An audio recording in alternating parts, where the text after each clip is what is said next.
Your Siemens dishwasher is stuck mid-cycle or not letting you change any settings, don't worry, you are not alone. In this video, I will show you how to reset your dishwasher properly in just few easy steps.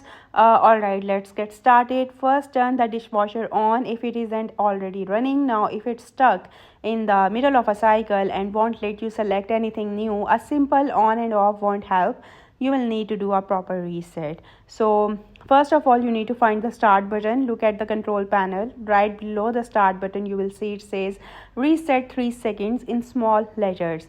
Now press and hold that start button for 3 seconds. The display should change. You might see something like 01 or a flashing light. Now close the dishwasher door. This triggers the machine to drain any remaining water from the bottom. You will probably hear the pump running and you might see a blue indicator light near the base. That's totally normal. Give it a minute or two. Once the draining stops, the machine will go quiet and the blue light will turn off. Now you can turn the dishwasher on again and choose a new wash program. Your Siemens dishwasher is now fully reset and ready to go.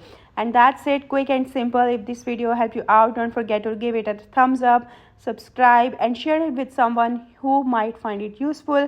Thanks for watching and I will see you in the next one.